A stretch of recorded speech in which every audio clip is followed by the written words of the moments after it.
So much has happened after week 1 of fantasy hockey. It's kind of crazy to think that we're already here, but there are injury news, there's players changing lineups, there's players that are going into the top power play unit that have been demoted, there are goaltender changes, and a whole bunch of information that you may have not been able to keep up with. But luckily, I do the research and I get the information for you that's going to be poured out into this video. Now, if you enjoy this style of video, and if there's anything else you want me to be talking about, basically breaking down what happened each and every week in fantasy hockey, or in just in the NHL in general, let me know in the comment section below, guys, and I'll make sure to include it in future videos. This is going to be a good video, guys, so like I always say, sit back, relax, and enjoy the content.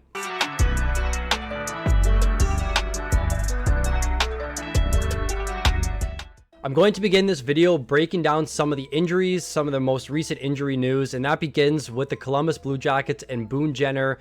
He just underwent shoulder surgery, and right now he should be out about 5 to 6 months. They're hopeful he can return near the end of the season. We know Jenner was a sleeper for us at Fantasy Puck here. We really liked his upside and the position eligibility. He had a really good outlook going into the season, but now with the news that he's injured, you can definitely drop him. I had some questions in the Discord. Should I be holding him? I don't think at this point he's worth an IR spot, very similar to Evander Kane. I just think with the longevity of the injury, you likely can just move forward and grab other players that are going to have impacts on your team. So for the outcome, what we're seeing right now is Kent Johnson is currently skating line 1, power play 1. I did read that in the offseason, he actually put on 15 pounds and did have an assist on the power play in his first game. So a lot to like there from Kent Johnson, and I will be breaking him down in the future segment in this video. But with Kent Johnson right now, he has probably the biggest outcome with the Boone Jenner injury, and Chinakhov looks like he's moved up to the top power play unit. Even though that top power play is a complete mess right now in Columbus, I still like players that are playing in highly offensive roles. Although the team may not be as competitive, there's still upside there when skating on the top power play unit and skating on the top line. Now, with Ilya Sorokin here, it looks like with the lower body injury he was dealing with in the offseason, he had surgery.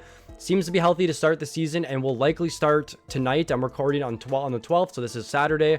And right now, I do think it may be a little bit of a slow transition for Sorokin because he did come off a pretty significant injury and surgery. But still really good value if you were able to draft him. He was going about round 7 and 8 in a lot of the Fantasy Puck Patreon League drafts. So if you were able to scoop him up a little bit later in your drafts, he should pay off pretty good value for you right now.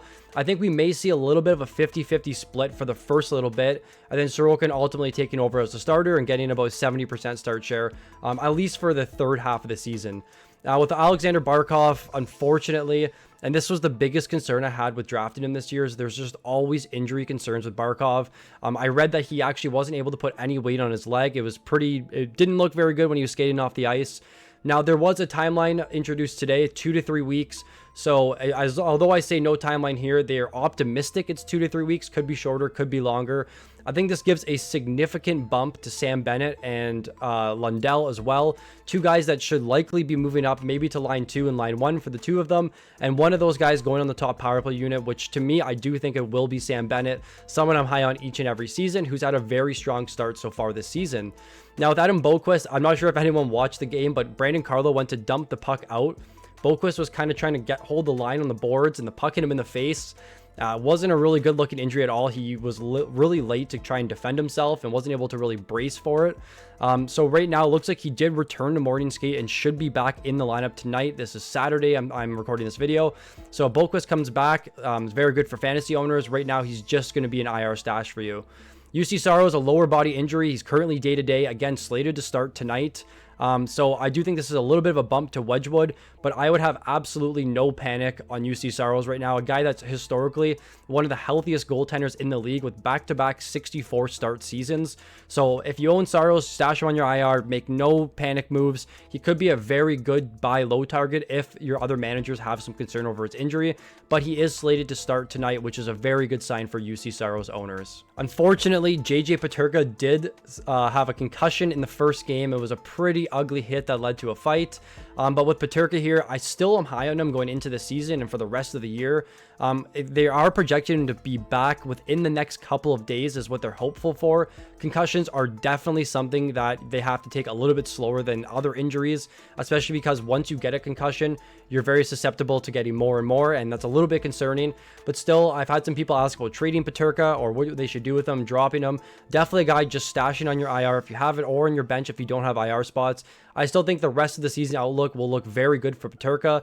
I can't see them moving him down lines, and this power play has been a complete mess so far, and I will get into that later in this video. But with Peterka, definitely a guy you need to be monitoring, just monitoring his health in general. Joseph Woll, another guy just like Barkov that always deals with injury. And to start the season, he is going to be placed on the IR. I do think this gives a huge bump to Stolarz, who still is under 50% rostered in Yahoo leagues right now. And he should be a priority add for you at this point of the season. With Woll, again, going to be an IR stash for me because when he does come back, he should still be very effective, but not someone I really am going to be holding on to too tightly. Jake Guentzel, undisclosed injury, did play last night, but it does seem like he's dealing with something. And like I said, he seems to be ready for opening night. He played last night, and he does have some injury history in his career.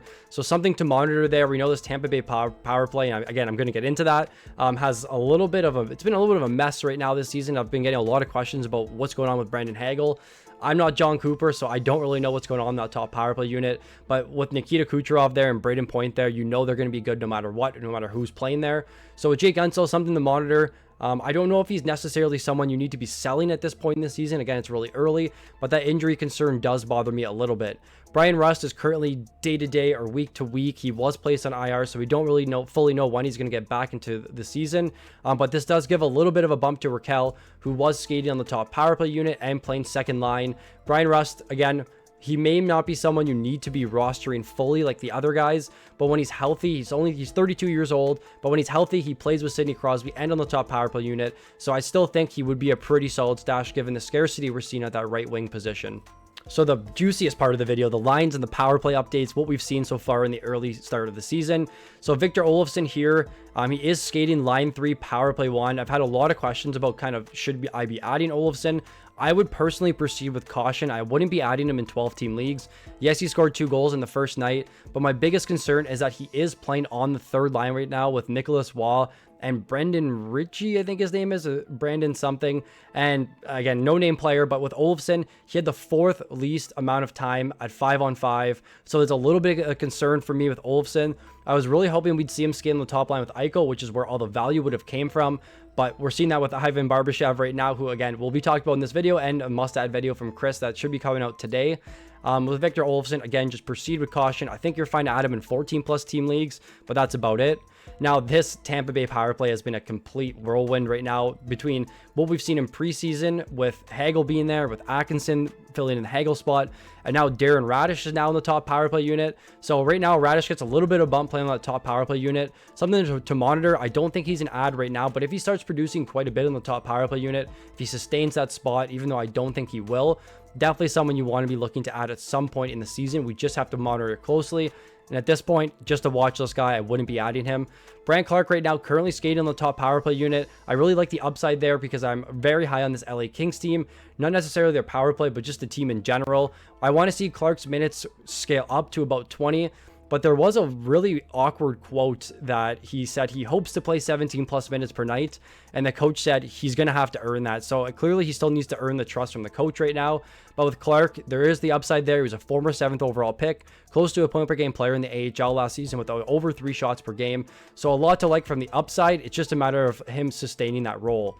Erik Gustafsson looks to be the top power play quarterback in Detroit. Again, another power play where we've seen mixed updates for pretty much the entire preseason. I didn't know if Edvinsson was going to be there. We saw Sider skating a little bit on the top power play unit.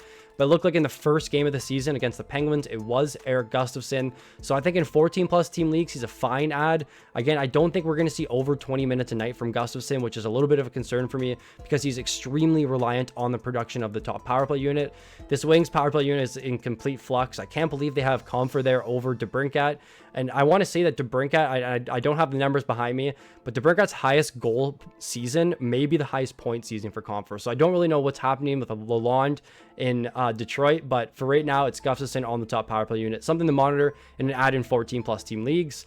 Justin Falk, I've been calling this out quite a bit recently. I'm hoping to see his ownership percentage scale over 50 and up to 70, 80. And I want you guys to still get in early. He's power play 1, played almost 26 minutes in the most recent game for the St. Louis Blues.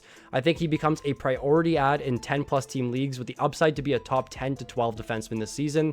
Rickard Rakell, as I mentioned, he is skating a little bit on the top power play unit right now. Seems like they have a little bit, again, another flux in that top power play unit and what we're seeing right now.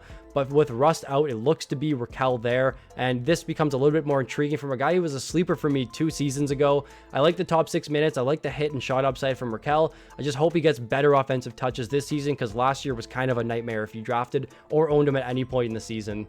Anthony Duclair is currently skating line 1 with Horvat and Barzal and on the top power play unit.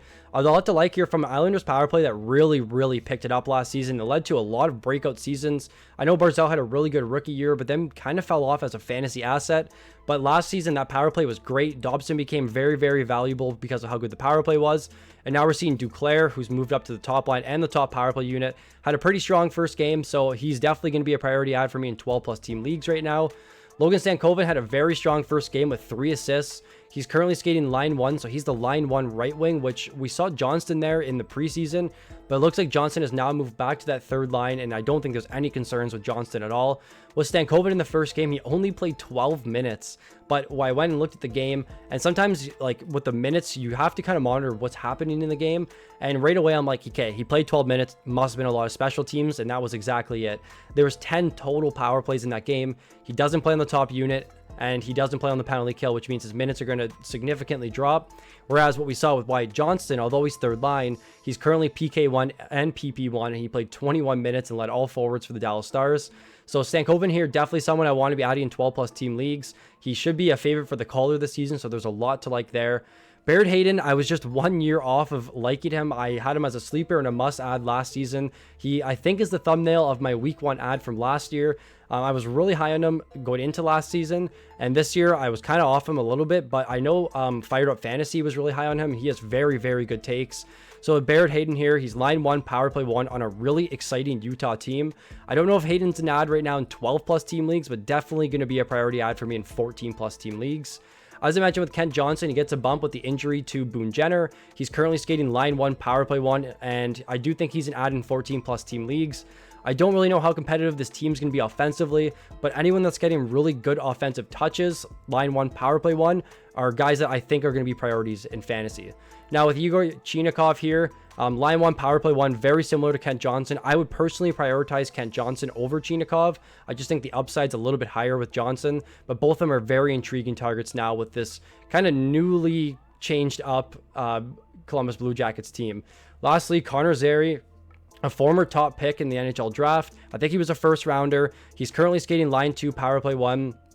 I think he's an ad in 12 to 14+ team leagues right now. He had a great first game and also scored the OT winner, which was a really impressive goal. I'm not sure if anyone's caught it, but definitely go back and look to see how nice it actually was. But I think he's a priority ad in 12 to 14+ team leagues. I think he's kind of inching towards the 12 team leagues right now just because of the upside and because there's really no competition in that top 6 in the Calgary Flames team. With injuries to Igor Sharangovich, it looks like Zary's going to get quite a bit of bump here. So a guy you definitely want to be monitoring or adding if he's available. Now over to the next section, the breakout watch, players that have had a very strong start to the season and players you need to be either adding or monitoring very closely.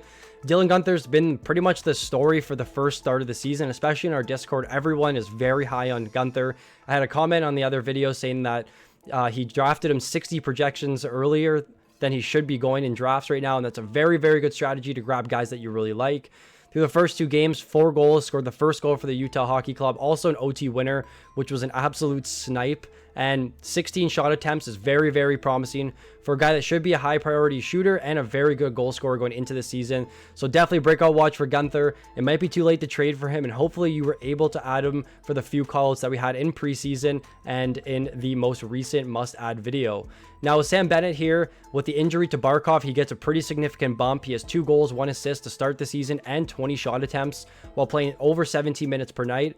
We can probably see these minutes starting to scale up contingent on what happens with the injury to Barkov, and I did see Makachuk is currently day-to-day today. So Sam Bennett, definitely a big bump for me, a guy that I've been touting for probably 3 years now, waiting for the breakout. Now hopefully this is truly the promising start that we've been hoping for from Bennett, but another guy who actually does suffer from quite a bit of injury concerns as well. As I mentioned with Anthony Duclair, 1 goal, 1 assist in his first game, 8 shot attempts, playing almost 20 minutes per night. Anyone, again, that's getting really good offensive touches, line 1, power play 1, playing big minutes offensively is someone you definitely need to be looking to add. And playing 20 minutes in the first game definitely tells me that he's earned the trust of Patrick Waugh and that he should be getting very good offensive touches moving forward. Elias Lindholm was a guy that I shouted out in the sleepers video. We knew he was going to be centering Pastrnak and Zaka on the top line. This is exactly what we've seen, and he's had a very hot start to the season with 1 goal, 3 assists, and a point in the power play while playing 18 minutes. He's one of the highest minute forwards on the Boston Bruins right now and should be a staple on their top line for the rest of the season.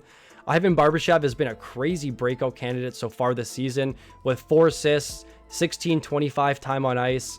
A guy that I was a sleeper for me last season, and I was a year late on him. And we've seen Olofsson drop down to the third line and Barbashev now move up playing top line with Mark Stone and Jack Eichel, 2 guys that are very high point getting forwards. And Barbashev actually is one of a very strong hit volume forward. So hopefully we start to see those hits start to come up a little bit like we saw when he was traded. And in the playoffs, he really broke out. He had almost 2 to 3 hits per game in that playoff series. So if he can get back to those numbers while putting up these points we're seeing in the early going, there's a lot to like from him there. Finally, the last 4 players for the breakout watch. As I mentioned, Justin Falk, a priority ad for me in the early going of the season, a priority guy in the preseason. 1 goal, 2 assists, 1 point on the power play, 23 minutes time on ice. In the most recent game, he played 26 minutes. A lot to love here from Justin Falk, who is in a very good spot to be a league winner this season. Matthew Knies, 8 shots in his first 2 games, 13 shot attempts, playing 17 minutes per night. He played close to 19 minutes in the game against Montreal and looked extremely good. There's a lot to like from Knies here, who put on some weight in the offseason. So hopefully those hit totals begin to creep up a little bit more like we want to see from Knies. And obviously skating on the top line with 2 100-point players and a 70 goal scorer in Matthews. There's a lot of interest from me from Knies, who's in a very good position to succeed this season. Jordan Kyrou, again, another guy we've been touting quite a bit in the preseason. 2 goals, 2 assists, playing 17 minutes and 50 seconds per night on the top line, top power play unit. He's going to be the focal point of this team's goal scoring and offense, and there's a lot to like from Kyrou for the rest of the season. Lastly, with Kent Johnson, 1 goal, 1 assist, 1 point on the power play at 18 minutes in his first game. I don't think this team's going to be that competitive offensively, but again, those offensive touches he will be getting very much intrigues me from a guy who was a former top prospect in the NHL. He was a top 10 pick to the league. So hopefully he's finally going to break out and have a very strong season this year. Lastly, everyone's favorite part is just talking about goaltenders and what's going on in the goaltending world right now in the NHL. With Joseph Woll now in IR and injured, Stolarz becomes Toronto's #1 goaltender and looked extremely good against Montreal. A lot to like from a guy who actually led goaltending save percentage and goals against average with a minimum of 25 starts last season. He was on a really strong Florida team, and the Toronto team is also extremely good. I personally think my favorite out of the Metro this season. So a lot to like from Stolarz, who should be in a starting role, getting about 70% of the starts. I don't think Dennis Hildeby really can match Stolarz's outlook for the rest of the season, but until Woll comes off of IR, there's a lot to like here from Stolarz. With Alexander Georgiev, he picked up where he left off last season. He was pulled after 5 goals on 16 shots, exactly what we were thinking this season. I don't know if he's going to be a full-time starting goalie this year, which means there's a lot to like from Justus Annunen, who came in relief. We don't know if he's starting tonight, but if he does, he definitely becomes a priority ad. He was one of my favorite sleeper goalies going into this season, with the upside to potentially steal the starting job or split 50-50 with Georgiev. And the first start tells me that Georgiev just hasn't found his game fully from where he was 2 seasons ago. So maybe he'll bounce back. If you owned him, you're definitely still going to be holding him, but Justus Annunen becomes a priority ad for me. Jonas Korpisalo was someone we hyped up a ton in the preseason, and the reason being, if Swayman didn't sign, Korpisalo had a ton of value. Didn't look good in the first game, but Swayman signed, which means you can just simply get rid of Jonas Korpisalo. No need to hold him on your roster anymore. If Swayman didn't sign, and even though Korpisalo had a bad first game, I still think I would be extremely interested in him, given he was pretty much the only true starting goalie on that team at that point. But with Swayman signed, which is good for Boston fans, Korpisalo becomes someone you need to drop. Jesper Wolstad signed a 2-year, $4.4 million contract extension. He was sent down and then quickly recalled. There's going to be a 3 goalie system happening right now in the Minnesota Wild goaltending conundrum. So I don't really know how to play this right now. I think Gustafson's the only guy I would want to be owning in fantasy, but Wallsted's someone you need to be watching in the case that there is some sort of injury, or if he has a very, very good couple of games. I think it's going to be someone's net to own. It's just a matter of who wins the net in the early going. So with Wallsted, with the entire Minnesota tandem, I think it's just Gustafson I would be looking to own at this point in the season. Sam Montembeault, a lot of our Montreal fans have been hyping up Montembeault in the preseason. I wasn't on him at all, but he looked extremely good against Toronto with a 47 save shutout, the most saves in an opening night in NHL history. I think he becomes a priority ad in 12 plus team leagues. I don't know how competitive this Montreal Canadiens team will be moving forward, but Montembeault seems to be the clear-cut starting goalie, and for that reason, you should be looking to add him. I just don't know if this team can really sustain the strong defensive numbers. Well, I wouldn't say strong defensive numbers because they gave up 47 shots, but I don't know if Montembeault could be that true number 2 goalie on your fantasy team, but he is completely fine for volume reasons as a goalie 2, goalie 3. For the early going, I wouldn't hold on to him too tight. If he has a couple bad starts in a row, someone you definitely need to be looking to drop at some point, but for now, he becomes a priority ad for me. Week 1 has been crazy, guys, and hopefully this breakdown will help you make decisions on your fantasy team, whether it's players you own or players you're looking to add, players that have been injured on your team. I gave you a full breakdown of everything. Again, make sure to leave a suggestion in the comments below on other things you want me to break down that happens each and every week in fantasy hockey or in the NHL in general. If you enjoyed this video, guys, make sure you leave a like, and if you're new to the channel, please subscribe. Thank you for watching, guys, and I look forward to seeing you all in the next video.